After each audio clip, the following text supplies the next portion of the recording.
Hola, ¿cómo están? Bienvenidos a un podcast más. Aquí su servidor Ricardo García y hoy tengo el honor de presentar a un buen amigo, poco tiempo de conocerlo, pero pues muy emocionados por todo lo que él ha podido compartir con nosotros aquí en Rinos. Es la segunda o tercera vez que nos acompaña. Es la primera vez que lo vamos a llevar a las pantallas para que nos platique un poquito de su experiencia como emprendedor. Y es una persona a la cual le tenemos que poner mucha atención porque lo que ha venido haciendo a su corta edad es muy importante, muy interesante para toda esa audiencia de startuperos, emprendedores tecnológicos. Pues bueno, hoy tenemos aquí a mi buen amigo Guillermo Treviño, CTO de Yaidu, y bueno, con otros emprendimientos en puertas que ahorita, Memo, vamos a estar platicando de ellos. Bienvenido, Memo, ¿cómo estás? Muy bien, Ricardo, muchas gracias por la invitación. Qué bueno que nos acompañas, Memo. Pues vamos a comenzar. Créeme que estamos haciendo este tipo de podcast muy dinámico, como una plática. Claro. Obviamente queremos entregar el máximo valor a la gente que nos escucha. Y me gustaría empezar preguntándote, ¿quién es Guillermo Treviño? ¿Cómo fue que emprendió? ¿Cuántos años tienes, Claro, Memo? En el mundo del emprendimiento también. Conocer un poquito más acerca de ti. de acuerdo. Bueno, Guillermo Treviño es un emprendedor apasionado que inició su carrera como emprendedor hace 8 años. Cuando emprendí mi carrera tenía 24 años, y básicamente, pues fue algo muy interesante porque cuando empecé, o sea, antes de emprender yo tenía un trabajo como bastante sólido, tenía todo, ¿no? Y cuando conozco a mi socio, Sergio, y hablamos de la idea de emprender, tuvimos que tomar una decisión bastante importante de irnos a Ciudad de México a emprender allá, porque allá es donde estaba nuestro mercado. Entonces, en ese entonces me enfrenté a muchos miedos, y lo digo ahorita porque he conocido un buen de emprendedores que tienen sus trabajos y tienen demasiado miedo a arriesgarse e irse. En su momento, voy a ser sincero, o sea, no fue fácil. Estuve semanas pensando de que es que tengo el trabajo ideal, el que siempre he querido, y es dejar todo para irme a Ciudad de México sin nada y saber qué va a pasar. En esta aventura Sí. fueron tú y tu amigo Sergio. Y Roberto, somos tres. Tres co-founders de Sí, Yaidu. Bueno, primero que nada, Yaidu, ahorita nos platicas un claro, poquito más, pero el año pasado o este mismo año se convirtió en unicornio. el año pasado. El año pasado. Entonces, bueno, ahorita platicamos un poquito más acerca de qué es el unicornio, porque al final es un sueño para toda la gente que emprende en el sector tecnológico, pero también, pues bueno, nada más conocemos lo bonito, ¿no? Sí, Ahorita a lo mejor incursionamos un poquito más en las preguntas, pero pues bueno, siéntete tranquilo de platicarnos todo a buen detalle, mi Memo. de acuerdo. Memo, en esa decisión que tú tomaste de que dices que te tardaste 2 semanas, este, me gustaría saber, ¿influía temas familiares también? O cómo rompiste ese miedo, Memo, para decir, dice, chingue su madre, vámonos Sí. para México? Eran tres miedos principales. El primero era familiar, porque pues mis papás decían, no, pues es que ya tienes tu trabajo, ¿cómo te quieres ir allá solo si no sabes a qué vas, ¿no? El segundo era, tenía una novia, tenía que dejar a mi novia, irme para allá, y el tercero era, pues, dejar mi trabajo. Entonces, estuve balanceando como que todos esos miedos hasta que llegué a la conclusión digo, que tengo que perder, o sea, seguir una vez, o sea, prefiero, en el caso de que no me funcione, puedo revertirlo, ¿me explico? Es una decisión reversible, no es una decisión que tomes y ya cambia el curso de tu vida para siempre. Digo, a ver, quiero hacerlo, quiero contar un día que lo hice y me atreví, y ya después de 2 semanas les dije a todos que ya me iba, y esa fue la forma de llegar. Una decisión bastante Sí, difícil y ahora que están los resultados, pues bueno, podemos decir que fue acertada. Digo, yo tengo el gusto de conocerte conozco tu mentalidad. A mí, en lo personal, incluso con este proyecto de Rhinos Business Club, nos encanta relacionarnos con personas con la misma mentalidad de nosotros porque sabemos que muchas veces es como si fuera un idioma diferente, ¿no? O sea, la mayoría de la gente no entiende lo que pasa por la mente de un emprendedor, Memo. Antes de emprender este viaje a Ciudad de México, Memo, Sí. ¿ya habías emprendido algún tipo de negocio o solamente fue estudio, formación académica y encontrar un buen trabajo? No había emprendido tal cual, pero sí hacía aplicaciones, las subía a la App Store y así. De hecho, hice una que se llama, que todavía existe de hecho, pero ya no, ya tengo años que no le doy soporte. Pero es una aplicación que hice cuando trabajaba, la subí a la App Store y alcanzó los 100,000 usuarios en menos de 2 meses. Entonces fue cuando dije, wow, o sea, realmente puedo hacer cosas que tienen gran impacto. Ese fue algo que me impulsó, de hecho. Entonces, un poquito platícanos, Memo, ahorita que comentas que eres Sí. desarrollador, entonces tu formación, Memo, que puedas platicar a la audiencia. Sí, claro, estudié ingeniería en sistemas en FIME y básicamente, pues sí, o sea, mi formación fue desarrollador de software por muchos años. Yo empecé a desarrollar a los 17 años. Luego entró a la universidad como a los 18 aproximadamente y básicamente estaba en primer semestre de facultad y yo ya estaba enviando mi currículum a todos lados para conseguir un trabajo porque las materias del tronco común que duran 2 años definitivamente no me van a ayudar a hacer lo que yo quería, ¿verdad? Entonces, recuerdo que mandé como 60 currículums y me rechazaron muchos, otros me marcaron y de los que me marcaron me decían que no, que porque era en primer semestre, hasta que hubo una compañía que me marca y me dice, bueno, vamos a probarlo. Y yo iba a las entrevistas, fui como a 10 entrevistas, iba con mi laptop para decirle, oye, mira lo que he hecho, o sea, no es algo como que me estoy inventando, o sea, sí he hecho cosas, y aunque esté en primer semestre de la universidad. Entonces, a partir de ahí una me dio la oportunidad y desde el primer semestre yo ya estaba trabajando en una empresa de software, pero fue porque busqué, o sea, porque me rechazaron y seguía y seguía y seguía y seguía hasta que me dieron la oportunidad. Entonces, este movimiento me dio mucha... Bueno, fíjate, te voy a hacer una pregunta, Memo, ¿Cuál? ahí bien fuerte porque hay muchas maneras de visualizar el aquí y el ahora, ¿no? Claro. En ese momento, Guillermo Treviño le atribuye mucho su formación a el trabajo o a la universidad, Memo. Yo sé que es una combinación, claro, pero también estás de acuerdo, o al menos yo en mi persona pienso que uno muchas veces aprende más cuando estás practicando que cuando estás solamente haciendo como que el tema teórico, ¿no? Claro. O sea, lo atribuyo a... No, lo atribuyo a autodidacta. O sea, yo empecé por mi cuenta y luego fui y busqué un trabajo que me enfrenté al mundo real de cómo realmente funcionaba.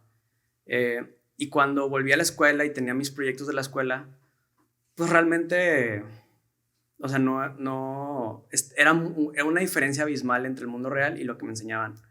Entonces, definitivamente, cualquier cosa que estemos aprendiendo, irla y aplicarla ahí afuera. O sea, si estoy tomando un curso de lo que sea y lo aplico en mi casa está bien, pero si lo vas y lo aplicas allá afuera, al mundo real, te vas a dar cuenta de que de que el contexto influye mucho en el cómo se resuelve un problema. Entonces, completamente de acuerdo contigo. Yo sí, creo que dimos en un punto súper importante.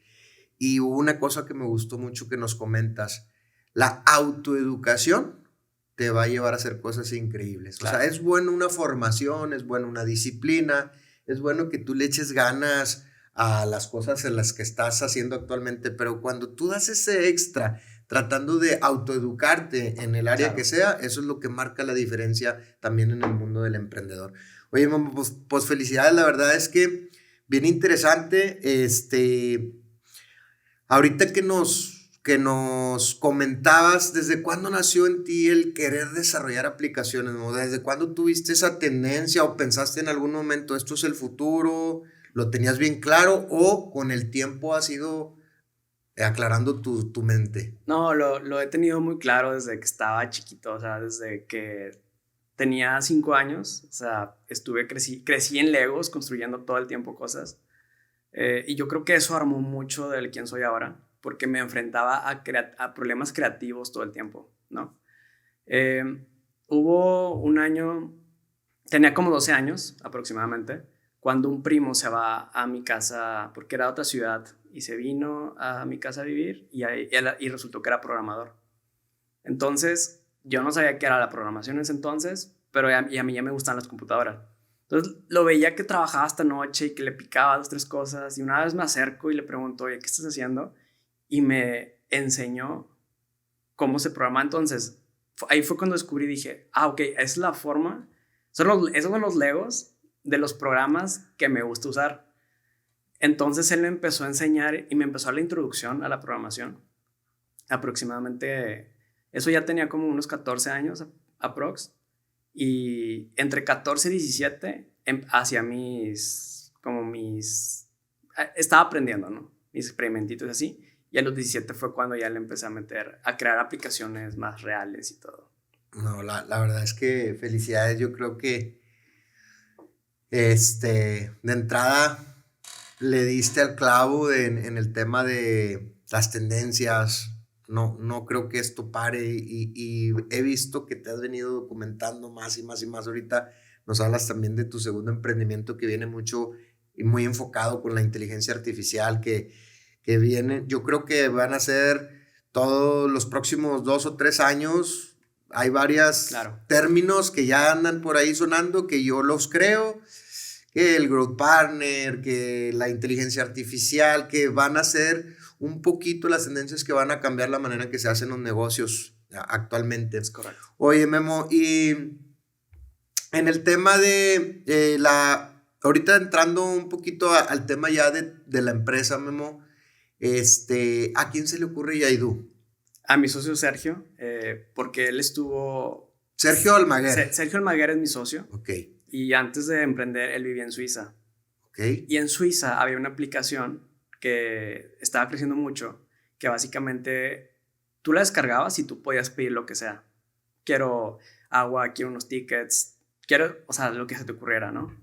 Entonces Sergio ve una oportunidad. Tipo Rappi. Tipo Rappi. Pero en aquellos años. Exactamente. O sea, entonces fue cuando dice, en la TAM puede haber una oportunidad para replicar esto, que allá ya está funcionando y está bien. Entonces llega Sergio y nos platica la idea, y aquí fue cuando pues nace todo, porque Yaidu inició siendo eso. Yaidu era una aplicación en el 2016 que la descargabas y tú podías pedir lo que quisieras. De hecho, por eso se llama Yaidu. Es Jay de Jay y Du de hacer, que era el placer de hacer las cosas.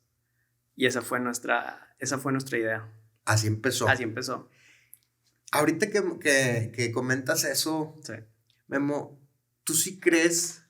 Digo, yo sé que casi que la respuesta, pero ¿tú sí crees que van muy adelantados otros países a la TAM en el tema de tecnología? En el tema, porque yo me considero haber nacido en un país que somos muy creativos. O sea, sí. El mexicano de repente trae unas ideas o se inventa unas ideas y somos trabajadores. ¿Pero tú sí crees que van muy, muy adelantados otros países a comparación de Latinoamérica? Sí, porque son factores completamente diferentes. O sea, industrias completas están en fases diferentes en diferentes países. O sea, el ejemplo de la aplicación, ¿no?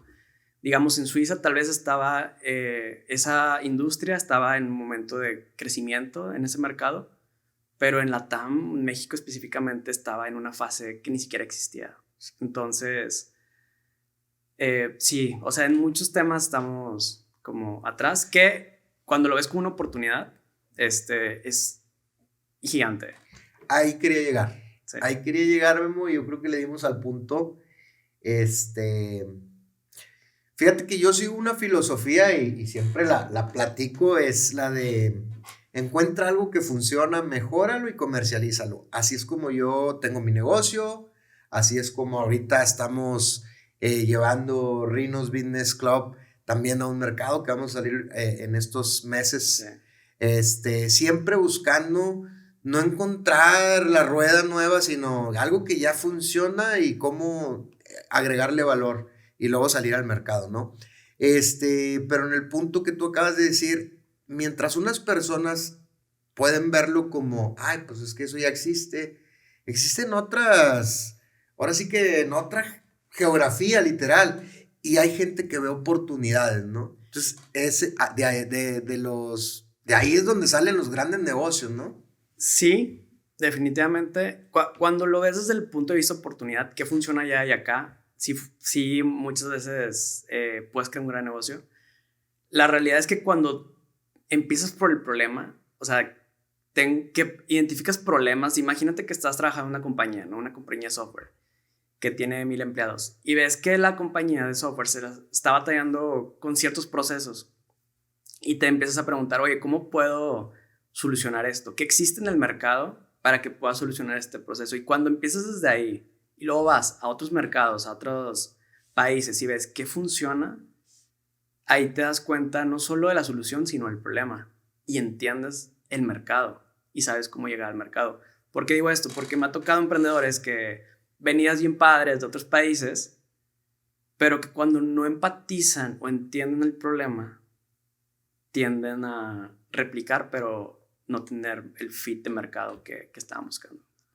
No, y completamente, cuando haces algo meramente idéntico a algo que ya funciona, pues ya vas atrasado, ¿no? Sí. O sea, le tienes que, como dices tú, empatizar con la solución, y ahora sí ver qué valor vas a agregar adicional Claro. para que puedas tener un diferenciador, ¿no?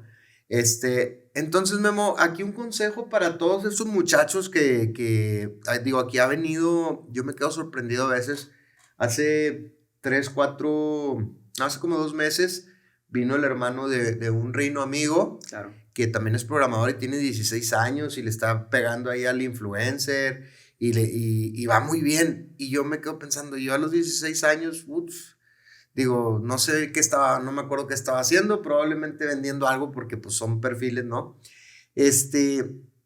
¿Cómo ves tú el 2024? No nos vamos a alargar tanto. ¿Cómo Claro. ves el 2024 para la TAM en el tema de desarrollo e innovación, el tema de tecnología, Memo? En general, cada vez el emprendimiento de tecnología está creciendo más porque, a ver, en el 2016, emprender se veía o sea, ¿cómo te vas a atrever a emprender? ¡Qué miedo! La realidad es que eso ha cambiado mucho. Yo creo que el sistema educativo, las universidades han impulsado el emprendimiento, se está normalizando, porque muchos de los emprendedores que he conocido últimamente están en las universidades y ya están buscando qué emprender. Entonces están desarrollando ese mindset que definitivamente le da un impulso increíble al emprendimiento de tecnología en Latinoamérica. Completamente de acuerdo. Y fíjate Sí. que vuelves a decir un tema bien interesante con el tema de las universidades. No tengo como que un conflicto, ¿no? Pero yo sí creo que estamos muy atrasados en el tema educativo, en la formación. Ya ahorita están cambiando ese mindset también en los alumnos, porque si no lo cambian, se mueren. O sea, si no hace un cambio en las universidades, a rato ya no va a haber gente que quiera estudiar. Y al final, las universidades son un negocio, ¿no? Sí. Algunos son particulares, otros son públicos, pero no deja de ser un negocio, ¿no? Entiendo que también, o a la manera de ver yo la vida, pues hay profesiones en las cuales sí o sí vas a tener que chutarte teorías de Claro. 5 años, 8 años, pero en el tema de toda la sistematización de esta era tecnológica, yo creo que va a llegar un momento donde va a cambiar la vuelta a la tortilla, como quien dice, va a haber más emprendedores que gente que la estén preparando para emplearse en algún trabajo tradicional. Memo, vamos a entrar un poquito en materia, Memo, para que la gente pueda conocer, y yo también, porque me gusta aprender un poquito. Yaidu, vamos a hablar un poquito de Yaidu. ¿Cuál es la solución que ofrece Yaidu en estos momentos al mercado, Memo? Yaido es una compañía que crea plataformas para automatizar procesos financieros de los negocios. ¿Cómo qué tipo de procesos? Cuentas por cobrar, cuentas por pagar, facturación y compras, ¿sí?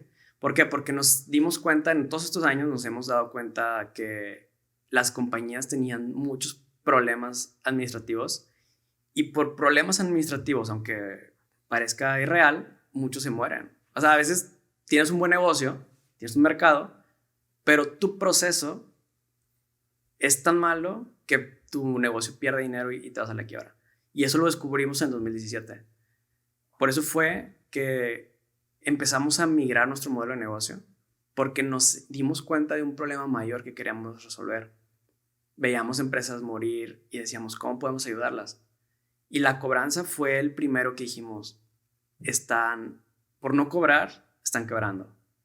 Entonces, ahí empezamos a ayudar a escuelas a cobrar, a inmobiliarias a cobrar, porque imagínate, veíamos a inmobiliarias que tenían que cobrar cada mes lo mismo, y si la persona que cobraba se enfermaba o renunciaba y se le perdía el Excel, ya no cobraban.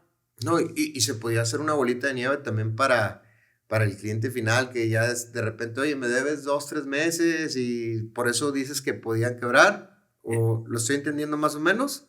Por varias cosas. Una hora no ni siquiera cobrar, así de entrada. Literal. El ejemplo que acabo de dar. Sí. Se te pierde el Excel de cobranza, ya, dale, ¿sí? Ya no sabes ni cuánto me debes, si estás al corriente, etc. Exacto. El segundo es que notamos en un segmento que los que cobraban eran bien agresivos al cobrar, ¿no? O sea, entonces cobrabas como, oye, ya págame. O sea, a ese nivel de comunicación y se rompían las relaciones comerciales. Claro. Entonces empezaban a perder clientes por eso. Y la otra es porque una cosa es cobrar y otra cosa es que te paguen, ¿no? Entonces, darle facilidad al que te paga para que te pague con tarjeta, que te pague automáticamente, o sea, también es de lo que hicimos, porque a veces los métodos de pago eran tan difíciles de hacer que básicamente terminaban los clientes no pagando. Porque también a veces tienes que estar recordando de que te paguen, ¿no? Y a veces no había alguien como que te estuviera recordando y ahí es cuando implementamos la automatización de cobranza. Entonces, ¿qué hicimos hoy? Es un sistema que básicamente tú le pones las reglas de facturación y de cobranza. Entonces, imagínate que yo te cobro a ti cada 10 pesos cada mes, ¿no? Lo que va a hacer mi sistema, que se llama porcobrar.com, es que te va a generar una factura al mes de 10 pesos y te va a decir, Ricardo, aquí está tu factura. Oye, mañana vence tu factura. Oye, hoy venció tu factura. Entonces te empieza a mandar SMS, correos y te da herramientas para que pagues. Oye, paga por mes. Es más, te dice, domicilia tu tarjeta para que, Ricardo, no tengas que estar pagando cada mes. Entonces creamos un proceso automático. Yo te facturo automáticamente, tú me pasas automáticamente. Entonces ni el que compra, ni el que paga, ni el que paga ni el que cobra, tiene que estar preocupado por ese proceso. Ok, aquí yo quiero entender nada más, Memo. Sí. ¿Y quién es tu cliente ideal para Yaidu? Mi cliente ideal es de cobranza. Es una compañía que tiene más de 50 cobros al mes, más de 50 clientes, 50 cobros y que las conciliaciones son muy complicadas. O sea que te pagan a tu banco, imagínate, recibes transferencias y no sabes a qué facturas pertenecen. Entonces nosotros ayudamos a eso. Pero en el tema del costo, los montos a cobrar o a pagar, pueden ser variables y todo es un sistema. Exacto, pueden ser variables, sí. Muy bien. Entonces, esta empresa de cobrar, ¿cómo cobrar? Porcobrar.com. Porcobrar.com es una, ahora sí que Yaidu es como una holding, como quien dice, y tiene diferentes verticales de negocio. Exactamente. Entonces Yaidu como tal es literal como una empresa desarrolladora de software, de SaaS, de aplicaciones, etc. Sí, de SaaS. O sea, creamos plataformas para automatizar procesos, pero no solo ayudamos a una, ayudamos a muchas. Ok. Platícanos, Memo, ¿cómo fue que Yaidu pasó de ser una empresa que ofrece SaaS a convertirse en el noveno, creo que fue el noveno unicornio mexicano, Memo? Platícanos un poquito de eso. Una historia muy larga. Una historia llena de aprendizajes, principalmente. ¿Lo buscaron en algún momento, Memo? ¿O fue como que se fue dando o estuvieron picando piedra buscando Es algo eso? que veíamos, pero lo veíamos muy lejano. O sea, no es algo de que, sí, lo vamos a hacer pronto, ¿no? Pero lo que nos llevó principalmente a esto fue entender. Hay algo que nos caracteriza mucho, es que siempre estuvimos cerca del cliente, siempre nos dimos cuenta de entender sus problemas, por eso cambiamos Jadu varias veces, pivoteamos, como se dice, o sea, cuando veíamos el negocio y que podíamos dar valor en otra parte. Y pivoteamos varias veces y siempre estuvimos cerca del cliente, entendió el problema. Entonces, entre más dábamos valor al cliente, más nos pagaban y más llegábamos y más llegábamos. Entonces, eso fue el principal factor que nos acercó. Lo que nos impulsó mucho fue la pandemia, porque la pandemia trajo a que los negocios tuvieran que digitalizarse, no tenían opción, ¿no? Porque en el 2020, cuando inició la pandemia, hubo una industria que se exponencia, que es el e-commerce, ¿no? Entonces, el e-commerce, cuando el e-commerce y la gente que perdió sus trabajos se veían obligadas a vender algo, a generar ingresos. Entonces empezaban a vender en línea. Y cuando empieza el e-commerce con el boom por la pandemia, se encontró con varios cuellos de botella. ¿Cuál fue la primera industria? Cadena de suministro que se bloqueó porque no estaba preparada para ese nivel de e-commerce. Segundo fue por eso las fintech crecieron tanto, porque cuando el e-commerce viene, México estaba muy pañales en temas de pagos electrónicos.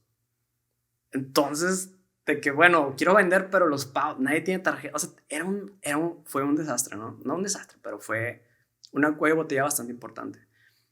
Pero para esto, Jadu estaba ahí. Jadu estaba ahí habilitando los pagos para las compañías, pagos y cobros. Entonces, ¿qué pasó? Nos fuimos y ayudamos a los e-commerce a cobrar más fácil, con menores tasas. Entonces, eso fue un boom bastante grande para Jadu. En el 2021 levantamos una ronda de inversión. No, 2020 levantamos la ronda de inversión de $20 millones porque... ¿En Estados Unidos? O sea, sí, o sea, los fondos fueron de Estados Unidos. Ok. Pero estábamos creciendo tan rápido que necesitamos más. Entonces levantamos una ronda de 20 millones y con eso fuimos capaces de crecer 3x, 4x mes por mes por un periodo bastante importante. Llega 2022, el año pasado, ¿sí? Bueno, finales de 2021. Y conocimos a una compañía en Estados Unidos. Era un Jadu, se llama Paystan. Era alguien que hacía exactamente lo mismo que nosotros y conocimos a los founders. Y en pláticas, o sea, hubo bastante sinergia y en pláticas teníamos la misma misión. O sea, Paystan en Estados Unidos, nosotros en la TAM. Paystan quería crecer a Canadá, Jadu quería crecer a la TAM. Y decíamos, o sea, tenemos opciones.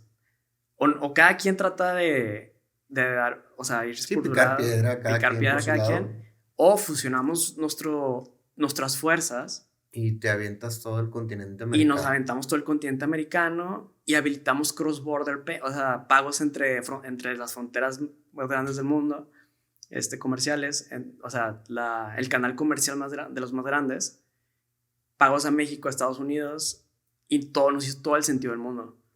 Entonces, ambas compañías estaban creciendo muy rápido y nos decidimos fusionar, ¿no? Entonces fue esto que nos lleva a tener una valoración unicornio, que son arriba de $1,000 millones. Sí. Memo, entiendo ahí muchos términos, la verdad es que yo escuchas las palabras unicornio, escuchas el tema de startup para una persona como yo que viene más de negocios tradicionales. Y pues bueno, hemos tratado de documentarnos bastante para no estar en ceros en estos temas. Pero, por ejemplo, ahorita dijiste algo bien importante. En el tema, cuando ustedes bajan ese fondo de inversión de los primeros $20 millones y luego después el mismo grupo que al final de cuentas son los socios operativos, deciden hacer una fusión con otros co-founders y hacer solo una empresa, ¿cómo apoya este tipo de fondos en el tema de una toma de decisiones o simplemente ellos están esperando un retorno y no tienen absolutamente Claro. alguna decisión? ¿Cómo funciona y que nos pudieras decir un poquito más? Digo, eso a mí me sirve para aprenderlo también. Sí, de acuerdo. Miren, cuando levantan una ronda de inversión, básicamente siempre esos fondos, usualmente cuando son grandes, vienen de diferentes inversionistas, ¿no? Entonces, ¿qué hacen? Los inversionistas se juntan, imagínense, se juntan 5 inversionistas y eligen a un líder de inversión. Por ejemplo, los 20 millones, nuestro líder era SoftBank. Entonces, cuando el líder de inversión se le cede un asiento en los boards, en el board de la compañía, ¿no? Entonces, ¿qué significa un asiento? Que puedes tomar decisiones, ¿no?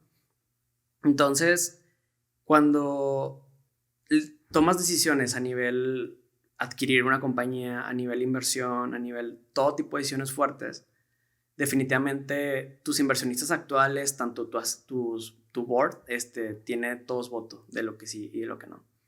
Entonces en ese momento pues fue decisión de todos, o sea, realmente. Y todos le vimos un mejor futuro para todos nuestros inversionistas y para el mercado. Y ahí pasó la magia. Ahí pasó la magia.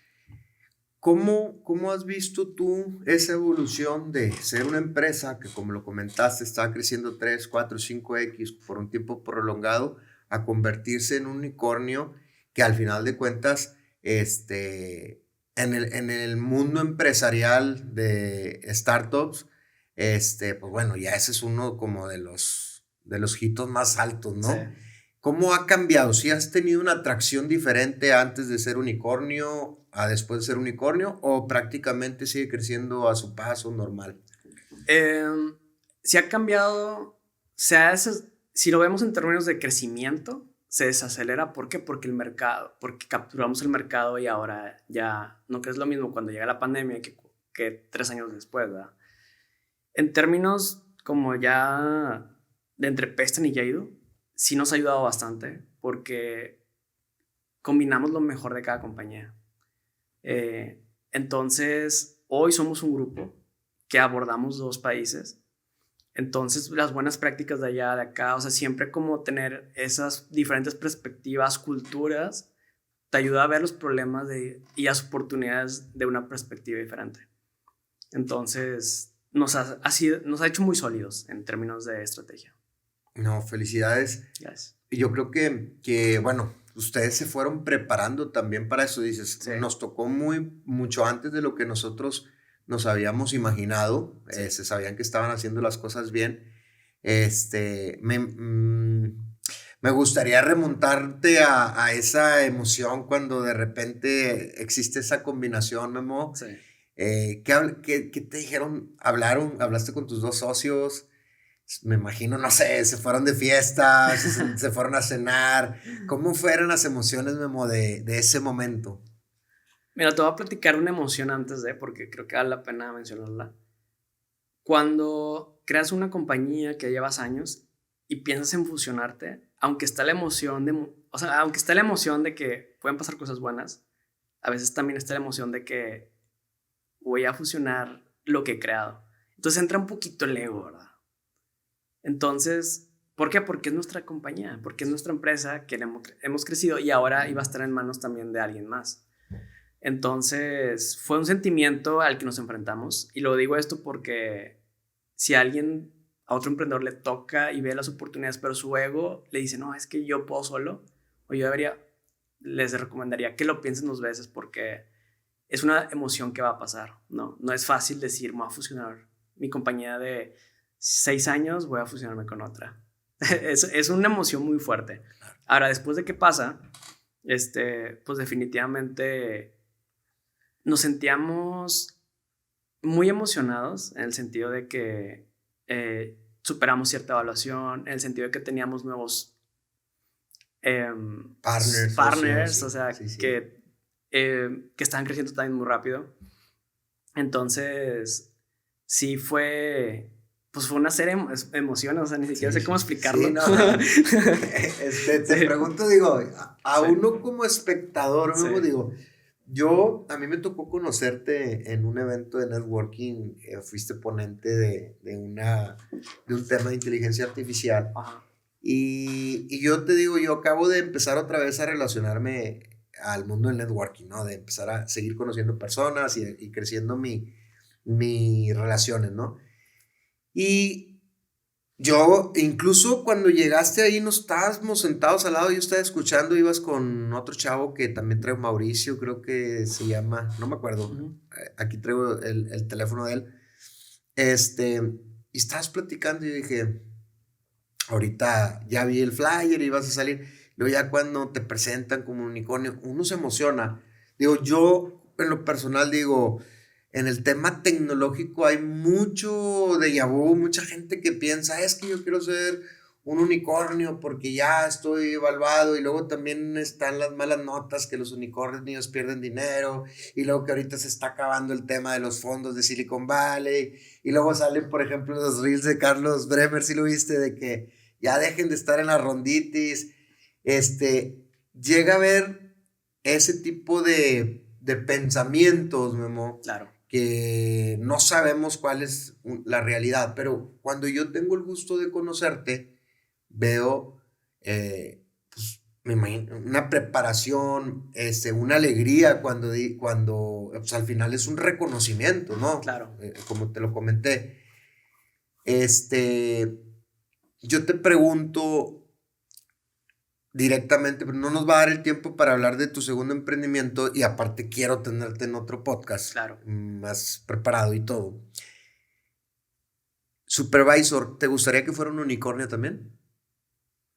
Por supuesto. Bueno, entonces ahí está la respuesta para toda la audiencia de que prácticamente hay mucho afuera, no saben porque se ha visto, ¿no? De que hay muchas que están perdiendo dinero porque están comprando, son modelos de negocios diferentes, no es como un emprendedor más mortal, Memo, es compro esto, lo vendo, fabrico esto, lo vendo y tengo una utilidad. Sí, son percepciones y, o sea, a ver,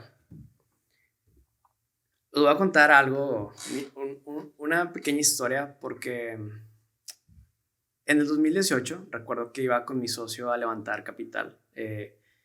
Íbamos con fondos de otros países. Entonces, algo bien extraño es que nos dimos cuenta que los fondos extranjeros veían a México y en general a la TAM como que todos sabían que iba a pasar algún día, pero lo veían como que no sabía nadie cuándo. Entonces desconfiaban mucho de la TAM. O sea, había inversiones en Estados Unidos, en Europa, o sea, un chorro de inversiones, pero en la TAM casi no había. Eran, creo que 9 unicornios, o sea, en toda Latinoamérica en ese entonces. Y cuando llega la pandemia y llega con lo que platica el e-commerce, llega el boom de las fintech, todo el exceso, y había un exceso de capital en el mercado, los inversionistas fue cuando dicen, este es el momento de la TAM. Y ¡pam! Entonces si ves una gráfica de inversión en Latinoamérica, es 2018, 2019, 2020, no, 2019 y 2020, ¡pah! 5X. Entonces, el exceso de capital llega en 2 años en la TAM y se quedan muchas startups, ¿no? Y aquí, ¿cuál fue el problema? Que sí hubo muchas startups que levantaron rondas abismales, gigantescas, y que nunca se enfocaron en crear un negocio sustentable. Quemaban y quemaban y quemaban. ¿Por qué? Porque muchos de los emprendedores nos pasa al inicio que no tenemos una educación como emprendedor. O sea, tenemos una educación de lo que vemos a Facebook, se crea, y entonces empezamos a tratar de replicar como comportamientos de que sí, no me importa el ingreso, voy a enfocarme en crear una idea bien chingona. Entonces, eso es lo que vi, o sea, que se crearon muchas startups con ideas buenas, pero que nunca tuvieron un negocio sustentable. Entonces se les acaba el dinero y levantaban otra ronda, se les acaba el dinero y levantaban otra ronda. Entonces empezó a ver mal visto por inversionistas y por muchas percepciones de que ya no dejen de levantar dinero porque tienen un punto. O sea, el punto no es blanco y negro, no es ya no levanten capital. El punto es levanta capital y ten un negocio sustentable, crea un negocio sustentable. Que ese es de los principales Retos, ¿no? retos, exactamente, y muchos emprendedores no lo ven. Entonces, No, de ahí nace todos esos puntos de vista. especulativos, como los comentas, o sea, porque son dos percepciones diferentes. Claro. Por eso te hice esas preguntas, ¿no? Porque hay mucha gente que lo ve mal y hay mucha gente que está esperando bajar una inversión para poder llevar su idea al siguiente nivel sin saber ni siquiera si es sustentable o sostenible a mediano o largo plazo, ¿no? ¿Qué recomendación, Memo, le darías tú a esas personas que de alguna manera, digo, yo siempre lo digo, todos como emprendedores creemos que tenemos al próximo unicornio en la mente, o sea, eso es algo que es de naturaleza, ¿no? Pero a esa gente que anda buscando, algún fondo, alguna capitalización para poder llevar su idea al siguiente nivel, ¿qué recomendación les darías tú? O sea, ¿cómo presentar a lo mejor tu proyecto ante un inversionista? ¿O cómo buscas un fondo? ¿Qué tendrías que tener como el due diligence o solamente una idea? Digo, entendemos que son muchas etapas Sí. y hay muchos tipos de rondas, pero ¿qué recomendación tú le darías a un emprendedor que anda en búsqueda de esto? Mira, cuando se crea una compañía, a ver, un paso atrás. Un primer consejo es no se limiten. ¿Por qué? Porque he conocido emprendedores que realmente están limitados mentalmente, que dicen, es que no puedo llegar al siguiente nivel si no tengo una ronda de inversión. A ver, hay algo de verdad en eso. O sea, pero el primer punto de cualquier compañía, de cualquier negocio que creas, es validar que realmente tienes un mercado. Porque me ha tocado ver como personas que quieren levantar dinero sin ni siquiera conocer el mercado. Ahora, hay inversionistas de no solo alto riesgo, sino un riesgo así increíblemente fuerte, que invierten en ideas poquito para validar si es una idea que es viable o no. Sí, sí se vale eso, me explico. O sea, pero hay otro tipo de emprendedores que quieren levantar rondas bien grandes cuando ni siquiera tienes un mercado bien validado. Entonces, yo creo que ahí principalmente es donde está ese gap. Cuando quieres una ronda grande, pero ni siquiera sabes si tu producto o sea, el mercado lo va a adoptar. Entonces, sería ese consejo como que no se limiten, busquen la forma de validar que su producto que su producto resuelve un problema. Ahora, cuando ya tienes esa validación y quieres buscar inversionistas, hay ciertas cosas que tienes que preparar para una inversión. Hay muchos templates para levantar capital y todo, pero siempre lo fundamental es de qué tamaño es tu mercado. O sea, ¿quieres resolver un problema? ¿A quién se lo resuelves? Ah, Panchito. ¿Y cuántos panchitos hay en el mercado? ¿Cuántos panchitos están dispuestos a pagarte por tu producto que ya validaste? ¿Sí? Entonces, en base a eso, de que este es mi tamaño de mercado, le resuelvo este problema y esta es mi solución, es lo básico de lo básico para poder ir y pararte frente a un inversionista y decirle, esto es una oportunidad de negocio. Porque ¿qué hacen los inversionistas? Los inversionistas buscan multiplicar su dinero, ¿verdad? Busca apostar en ideas que van a generar retornos en un futuro. Porque a veces vemos o creemos al principio que los inversionistas buscan ideas bien chingonas, pero no buscan eso, buscan dónde pongo mi dinero para que en 10 años, en 5 años, se multiplique. Porque un inversionista promedio busca 10 de rentabilidad. ¿Por qué? 10x. 10x. ¿En qué tiempo? De 5 a 10 años. De 5 a 10 años. 10x. ¿Por qué tanto? Porque son inversiones de alto riesgo. Claro. No estás invirtiendo en un terreno que sabes que tiene algo fijo y seguro. Claro. No es un patrimonio, es un riesgo. Es un riesgo grandísimo. Entonces, ¿en qué invierten los inversionistas? No solo en la oportunidad, sino en el equipo, claro, en el founder. O sea, porque saben que si también esa idea no funciona, porque el pivoteo es algo natural en las startups, como pasó con Jado, saben que es el founder por sus capacidades y cómo es y su equipo, saben que van a pivotear y van a intentarlo. Si ven a un fundador como que, no sé, como muy mente cerrada, como que es esto y ya, no estoy abierto a otras cosas, pues un riesgo adicional, porque si no te funciona, ¿qué va a hacer el fundador? ¿Cómo va a reaccionar?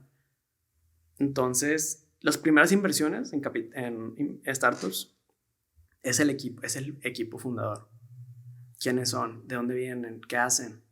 Y no significa que tengas que tener una carrera como emprendedor. A veces es que conoces de lo que estás haciendo. Claro. La energía con la La que energía, transmites, ¿sabes? exactamente. Y luego ahí viene la oportunidad que quieres atacar, ¿no? No, la verdad es que muy interesante todo lo que nos has compartido, Memo. Creo que para no ser muy largo el podcast, yo creo que tenemos que tener la parte 2 donde vamos a hablar de Supervisor, que es una empresa que yo me quiero profundizar un poquito más por el tema de que es con la que de alguna manera estamos también haciendo una pequeña colaboración con Rhinos Business Club. Y antes de irnos, me voy a despedir con 2 preguntas, Memo. Claro. Bueno, uno son los 3 tips para cualquier emprendedor, ¿no? Okay. Que ese los estoy metiendo aquí en el podcast. Sí. Pero la pregunta, te hemos platicado un poco de Rhinos, Memo, y a la audiencia que nos ve, pues obviamente lo está viendo en los canales de Rhinos Business Club. Claro. Cuando te platicamos la primera vez, ¿cómo ves tú el aporte que queremos hacer nosotros con Rhinos a la sociedad, Memo? E incluso Memo, bueno, me quiero adelantar y lo quiero comprometer un poquito más. Memo va a ser parte del grupo Claro. de mentores que nos va a estar apoyando porque el común denominador de mucho emprendedor es dar ese lado social, esa ayuda, como dices tú, yo ya lo pasé, déjame te digo por dónde irnos. Claro. Como consejo, ¿no? Al final de cuentas es un consejo, ¿no? Sí. Pero que les puedes platicar un poquito, Memo, cómo has visto tú la propuesta que tenemos para todos los emprendedores que nos están escuchando. Es una propuesta. Voy a dar un paso atrás antes de hablar de la propuesta. Sí. Voy a hablar de ti, Ricardo, porque, a ver, justo lo que acabo de decir de los inversionistas que ven a los founders, porque tal vez yo no voy a invertir económico, pero voy a invertir tiempo. Entonces, ¿qué es lo primero que veo? Es el fundador, ¿no? Entonces, cuando te conozco, Ricardo, y veo tu sueño y que realmente lo estás haciendo realidad, digo, wow, o sea, es realmente alguien que le quiero invertir mi tiempo, mi energía, porque trae una visión de ayudar a todo, que trae una visión de ayudar a los emprendedores, ¿no? Que yo también traigo esa visión. Entonces, de ahí entrada, estoy feliz de estar aquí, de poder colaborar, porque la propuesta de valor de darle a los emprendedores un lugar donde pueden conocer a alguien más que los entiende y los ayude, es una propuesta de valor increíble. Porque, pasando a la otra pregunta que tienes, el primer consejo que le doy a todos los emprendedores es buscar un mentor. Entonces, busquen un lugar donde puedan encontrar ese mentor, porque no es fácil. Es muy complicado, de hecho. Entonces, esa es la propuesta más grande de Rhino. ¿Cómo ayudas a otro emprendedor a poder tener un negocio? Y todas las habilidades técnicas y conocimientos y contactos y... Sí, te van a facilitar un poquito el camino, ¿no? Digo, al final de cuentas tienes que pasar lo que tengas que pasar, Sí. Pero siempre el hecho de que tengas a alguien, como lo comentas tú, que sabes que es un respaldo, una palmadita, un tip, un consejo, hace que le pienses 2 o 3 veces al rajarte, ¿no? Sí. Memo, me gustaría que aquí viendo la cámara nos digas 3 tips para emprendedores en este 2024, Memo. Primero, busquen un mentor. Es de las cosas más importantes porque les van a ahorrar mucho camino, ¿no? Segundo, disfruten el camino. O sea, está ahí tener un objetivo, tener ambiciones, pero si no disfrutan el camino y no ven los problemas como oportunidades, porque Jado se tuvo que enfrentar, yo me tuve que enfrentar a muchas oportunidades para poder ser quien somos. Entonces, los problemas son parte de... porque nos permiten mejorar. Entonces, véanlos como oportunidades, disfruten y rómpanla. El tercero es realmente entienden a su cliente. O sea, todos tenemos ideas muy padres, todos creemos saber quién es nuestro cliente, pero cuando realmente se dedican el tiempo suficiente para ir a hablar con el cliente, conocerlo y entender sus problemas y resolverle sus problemas principales, eso los va a ir acercando cada vez más a donde quieren llegar. Entonces, busquen un mentor, conozcan a su cliente y vivan el momento. Excelente, Memo. Me da bastante gusto, digo, sé que es el primer podcast contigo de Guillermo Treviño en Rinos. Sé que no va a ser el último, probablemente después va a estar Jerry, Sandra, alguien más entrevistándote, porque cada quien tiene preguntas diferentes para una persona como tú que estás preparado. Claro. Y que nosotros estamos orgullosos de poder decir que tú eres personas que va a poder dar consejos, porque estás en unas industrias, ¿qué es lo que viene? Sabemos que vas adelantado y me dio bastante gusto poder compartir estos 40 minutos aquí contigo. Sabemos que estamos casi a cierre de año y sabemos que este 2024, tanto para Yaidu, como para Rinos Business Club, como para Supervisor y como para toda la gente que nos está viendo, que pueda ver este episodio, va a ser un año que vamos a marcar la diferencia como emprendedores. Claro. Muchas gracias. Gracias. Y saluditos, señores. Si te gustó este video, que estoy seguro de que así fue, suscríbete a nuestro canal, dale click a la campanita y espera todo el contenido de valor que tenemos para ti. Somos Rinos Business Club.